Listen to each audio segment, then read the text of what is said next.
పటానికి నివాళులర్పించిన CM Revanth Reddy. సచివాలయంలో Rythu Bharosa cabinet సమావేశం. స్థానిక సంస్థ ఎన్నికల్లో కాంగ్రెస్ అభ్యర్థులను గెలిపించాలన్న మంత్రి పొన్నం ప్రభాకర్. తెలంగాణ పర్యాటకంపై స్పెషల్ వీడియో విడుదల. నేవీ డే రిహార్సల్లో కమాండోలకు తప్పిన ప్రమాదం.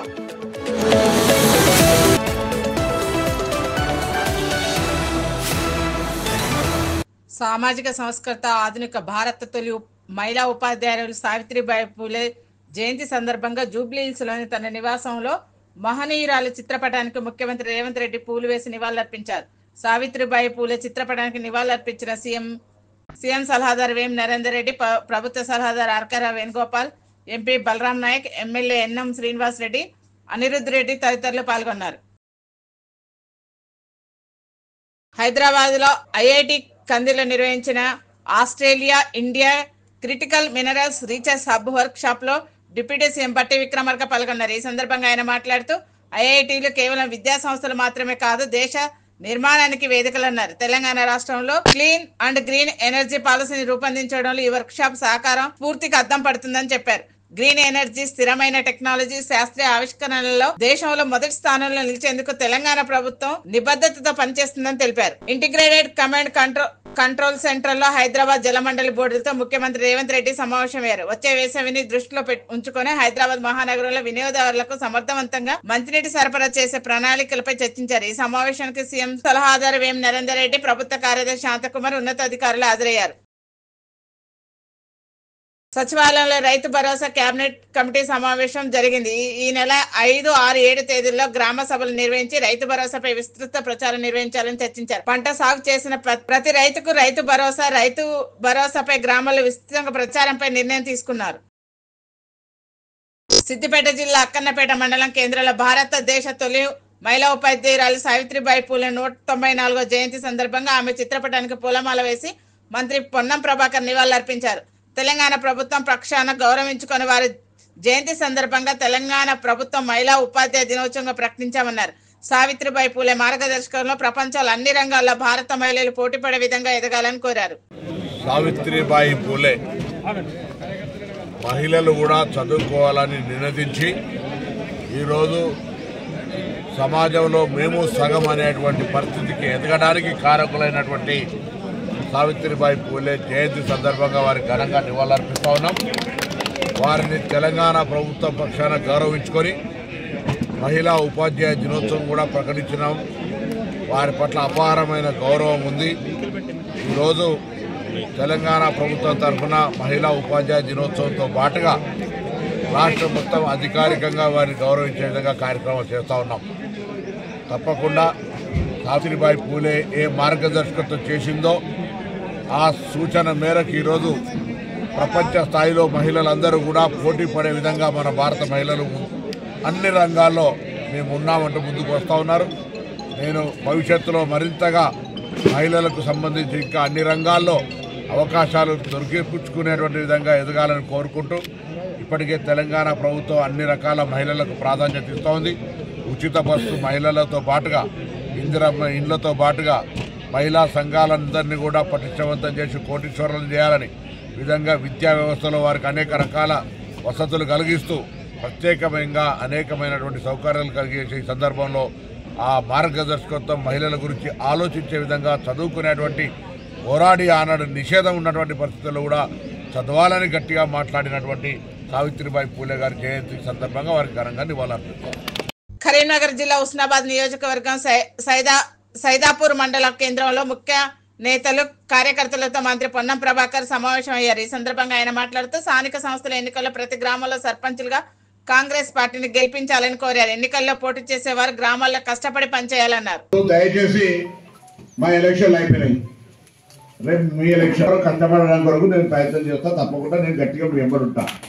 మీ ఎలక్షన్లో మీరు కొద్దిగా హుషారు కావాలా లేదా?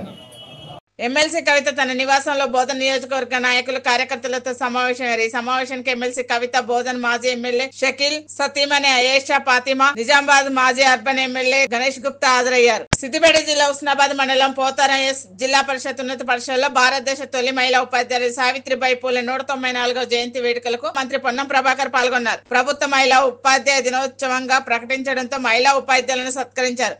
సీఎం కప్ లో అత్యుత్తమ ప్రతిభ కనబరిచిన విద్యార్థులను సత్కరించారు. విద్యార్థులకు స్పోర్ట్స్ యూనిఫామ్ పంపిణీ చేశారు. కాంగ్రెస్ పార్టీ సిద్ధచిత్తో బీసీ కులగణన చేస్తుందని ఎంపీ చామల కుమార్ రెడ్డి అన్నారు. ఎమ్మెల్సీ కవిత బీసీల కోసం ధర్నా చేయడం విడ్డూరంగా ఉందన్నారు. బీసీల పట్ల సిద్ధచిత్తు ఉంటే మీ పార్టీ అధ్యక్షుడిని బీసీగా ప్రకటించాలని డిమాండ్ చేశారు. 10 ఏళ్ల పాలనలో ధర్నా చౌకం లేకుండా చేసి బీసీలను విస్మరించిన ఘనత బీఆర్ఎస్ పార్టీదే అని విమర్శించారు. In regard to the BC reservations, last 10 years their party has no stand towards BCs. They haven't appointed any BC neither as a president or working president in their own party. Congress in the past has made Hanmant Rao ji, D. Srinivas ji, Keshav Rao ji and present Mahesh Gaud ji is the PCC president of Congress party. All the BC leaders from different communities have been the PCC presidents. But BRS for the last 10 years during the ruling and during the agitation, their party have never appointed the BC president. Now she is coming and talking about the BC concept. After releasing from the jail, she want to take the BC concept because Congress is already doing caste census and Congress is very much concentrating on implementing the reservations according to the caste census. To take an advantage of what Congress is going to do at 100% level, she gone and sat at the Dharna Chowk. I am saying, Kavita ji, you are not supposed to sit in Dharna Chowk. You better sit in front of your father's farmhouse, who have ruled 10 years Telangana, which is a new state, haven't done anything to the BCs, and today you are doing a whitewash. Politics is good. You better do constructive politics by supporting the government on caste census. But whereas your party has disturbed during the caste census door to door when officers have gone, questioning why are you disturbing, why are you taking their data, all these nonsense questions have been raised by your party to stop this caste census. So you don't have any right to sit in the Dharna Chowk today. Telangana పర్యాటక రంగాన్ని ప్రోత్సహించే దిశగా రాష్ట్ర ప్రభుత్వం చర్యలు తీసుకుంటుంది. రాష్ట్రంలోని ప్రముఖ పర్యాటక ప్రదేశాలకు ప్రాచుర్యం కల్పించే విధంగా ప్రణాళికలు సిద్ధం చేస్తుంది. అందులో భాగంగా సుందరమైన తెలంగాణను చూద్దాం రండి అంటూ సందర్శకులను ఆకర్షిస్తుంది. ఈ మేరకు పర్యాటక శాఖ ఓ స్పెషల్ వీడియోను విడుదల చేసింది. న్యూ ఇయర్ సందర్భంగా ఈ వీడియోను ఐఏఎస్ అధికారి స్మితా సబర్వాల్ ఎక్స్ వేదికగా షేర్ చేయగా తెలంగాణ టూరిజం రీపోస్ట్ చేశారు. బీసీలకు 42% రిజర్వేషన్ కల్పించాలని ఎమ్మెల్సీ కవిత ధర్నా చేయడంపై మహిళా ఫైనాన్స్ కార్పొరేషన్ చైర్మన్ బండు శోభారాణి ఫైర్ అయ్యారు. 10 సంవత్సరాల పాలనలో ఏం చేశారని ప్రశ్నించారు. తమ పార్టీ బీసీలను సీఎం చేస్తామని చెప్పి ధర్నాలు చేయాలని డిమాండ్ చేశారు. లిక్కర్ స్కామ్ లో దొరికిపోయిన తెలంగాణ ప్రతిభకు భంగం కలిగించారని ఆరోపించారు. 10 సంవత్సరాలు మీరు అధికారంలో ఉండి బీసీలకే మనం న్యాయం చేసిరా మీరు ఆలోచన చేయండి. మేము ఇప్పటికి కూడా అడుగుతా ఉన్నాం, నిజంగా కవితమ్మ గారు నీకు చిత్తశుద్ధి ఉంటే, బీసీల మీద ప్రేమ ఉంటే ఫస్ట్ మీ పార్టీ అధ్యక్షుడిగా బీసీని నియమించండి. మా పార్టీ అధికారంలోకి వస్తే ఒక బీసీని ముఖ్యమంత్రిని చేస్తామని ప్రకటించండి. ఆ 2 చేసిన తర్వాత నువ్వు ధర్నా చేయి. ఎందుకంటే 10 సంవత్సరాల కాలంలో మీరు దళిత ముఖ్యమంత్రి అని చెప్పేసి దళితులకు మోసం చేశారు, అన్ని వర్గాలను మోసం చేశారు, బీసీలను మోసం చేశారు. ఇవాళ మళ్లీ కొత్త నినాదం పట్టుకొని నువ్వు ధర్నా చేస్తా ఉన్నావు. ఇది కరెక్ట్ కాదు. ఎవ్వరు కూడా మిమ్మల్ని నమ్మరు గాక నమ్మరు ఈ రాష్ట్రంలో. నీకు లిక్కరు కేసులో నువ్వు అరెస్ట్ అయినప్పుడే ఈ తెలంగాణ రాష్ట్ర ప్రజల యొక్క మనోభావాల్ని దెబ్బతీసే విధంగా నువ్వు చేసినటువంటి కార్యక్రమం ఏదైతే ఉందో అది ప్రజలందరూ కూడా తలదించుకునే విధంగా ఉంది. ఇవాళ మళ్లీ అప్పుడు 33% మహిళలకు రిజర్వేషన్ అని చెప్పేసి ఒక నాటకం ఆడినావు. ఇవాళ మళ్లీ కొత్తగా బీసీలు అని చెప్పేసి నాటకం ఆడుతున్నావు. అంటే తెలంగాణ రాష్ట్రంలో బీసీల గురించి, మీ పార్టీలో బీసీల గురించి మాట్లాడుకోవడానికి ఒక బీసీ నాయకుడు లేడా? ఎందుకు అంటే వాళ్ళ హక్కులు కూడా మీరే హరిస్తారా? బీసీల గురించి మాట్లాడేదానికి కూడా నోరు మూయించేసి ఇవాళ మీరే ఆ నినాదాన్ని పట్టుకొని చేస్తా ఉన్నారు. కాంగ్రెస్ పార్టీకి పూర్తిగా చిత్తశుద్ధి ఉంది. కాంగ్రెస్ పార్టీ ఒక రాష్ట్రానికి బీసీని అధ్యక్షునిగా చేసింది మహేష్ కుమార్ గౌడ్ను. ఇవాళ మా పార్టీలో బీసీలకు ఒక పెద్దపీట వేస్తా ఉన్నాం. అంతేగాని మీలాగా కాదు. అనవసరమైనటువంటి నాటకాలు బంద్ చేసి మీరు ప్రజలకు చేసినటువంటి 10 సంవత్సరాల కాలంలో మేము బీసీలకు ఏమి చేయలేకపోయినామని చెప్పేసి క్షమాపణ కోరమని చెప్పేసి కోరుతా ఉన్నాను. నువ్వు ఇలా చేస్తున్నావు ధర్నా, ఆ ధర్నా చౌక్ను కూడా బంద్ చేసినటువంటి ఘన చరిత్ర మీదే. ఆ ధర్నా చౌక్ను ప్రజాస్వామిక హక్కుల్ని పూర్తిగా కాలరాసినటువంటి పార్టీ మీది. ఇవాళ నువ్వు కూర్చుంటున్నావే ధర్నా చౌక్, ఎవరు ఓపెన్ చేశారు? అది కాంగ్రెస్ పార్టీ. వాళ్ళ ప్రజాస్వామిక హక్కుల్ని ప్రజాస్వామ్యబద్దంగా ఎవరైనా అక్కడ ధర్నాలు చేసుకోదలుచుకుంటే చేసుకోవచ్చు అని చెప్పేసి మొట్టమొదటిసారిగా అధికారంలోకి రాగానే ఫస్ట్ అక్కడ ధర్నా చౌక్ ను ఓపెన్ చేశాము, ఫ్రీగా వదిలేశాం. వాళ్ళ దాన్ని కూడా బంద్ చేసినటువంటి ఘన చరిత్ర మీది కదా. అందుకనే ఎట్లాగో మీరు ఆయన అసెంబ్లీకి రాడు, ప్రజల్లోకి రాడు, ప్రతిపక్షంలో ఉండి ఫామ్ హౌస్ లో ఉంటా అని చెప్పేసి స్పష్టంగా చెప్తా ఉన్నారు. నిన్నగాక మొన్న మీ అన్న కూడా చెప్పినాడు, మేము ప్రజలు తీర్పు ఇవ్వలేదు కాబట్టి మేము ఫామ్ హౌస్ కే పరిమితమే అని చెప్పి మాట్లాడినారు. కాబట్టి ఇప్పటికైనా వాలంటరీ రిటైర్మెంట్ గా మీ నాన్న తీసేసి మీరే ఒక బీసీ అధ్యక్షును తెలంగాణ రాష్ట్ర సమితికి బీసీ అధ్యక్షుని నియమించాలని చెప్పేసి సూచనిస్తా ఉన్నాం. ఆల్ ఇండియా రక్షణ సేన పార్టీ ప్రజలకు సేవ చేయడానికి సిద్ధంగా ఉందని, పాత బస్తీలో బలోపేతం చేయడం జరుగుతుందని జాతీయ వ్యవస్థాపక అధ్యక్షులు మొహమ్మద్ సయీద్ ఖాన్ చెప్పారు. పాత బస్తీ నుంచి చాలా మంది తమ పార్టీలో చేరాలని, హిందూ దేవుని గణేష్ బొమ్మ విగ్రహం అందజేసినందుకు వారికి కృతజ్ఞతలు చెప్పారు. సెక్యులర్ భావాలు గల పార్టీ అని ఆయన అన్నారు. बड़े पार्टियां मिलकर पब्लिक को गुमराह कर रहे, जो नफरत फैला रहे। मेरे पार्टी का मकसद यही है कि ये जो नफरत है इसे हमें ख़त्म करना है, और मैं अकेला इसमें नहीं कर सकूँगा। जैसे कि हमारा महाराष्ट्र के राजा है, हमारे वहीद भाई ओरछड़ी से, ये तमाम लोग हमारे पार्टी के एक्टिव लोग हैं। और किसी को शिकायत है, किसी से भी कोई भी केस, किसी भी तरह की हेल्प चाहिए तो हमें बिल्कुल कांटेक्ट करिए। हमारे पार्टी लकड़ी का पुल पे है।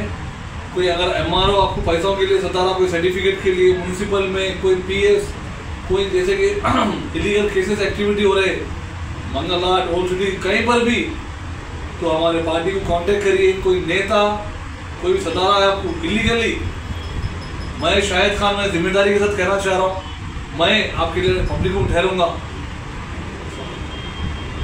స్థానిక సంస్థల బీసీలకు రిజర్వేషన్ తగ్గించిన ఘనత బీఆర్ఎస్ పార్టీకి దక్కుతుందని పిసిసి అధికార ప్రతినిధి గౌరీ సతీష్ అన్నారు. BRS party working president KTR మరోసారి బీసీలను మోసం చేసే కుట్ర చేస్తున్నారని విమర్శించారు.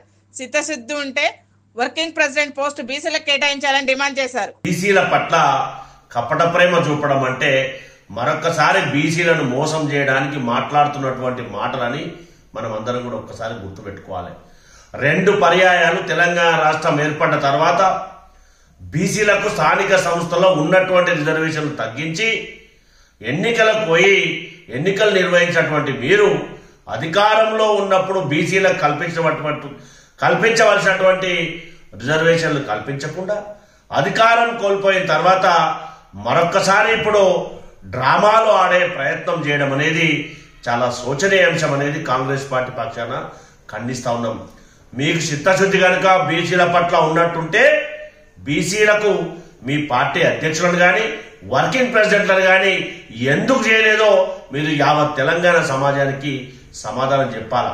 అది చెప్పకుండా బీసీలను మరొకసారి స్థానిక సంస్థల్లో వాడుకోవడానికి మోసం మాటలు మాట్లాడడం మానుకోవాలని చెప్పి కాంగ్రెస్ పార్టీ పక్షాన హెచ్చరిస్తా ఉన్నాం. దాంతోపాటు గౌరవ మాజీ మంత్రివర్యులు హరీష్ రావు గారు పోలీస్ వ్యవస్థను చిన్న చూపు చూసే విధంగా మాట్లాడమంటే చాలా శోచనీయాంశం.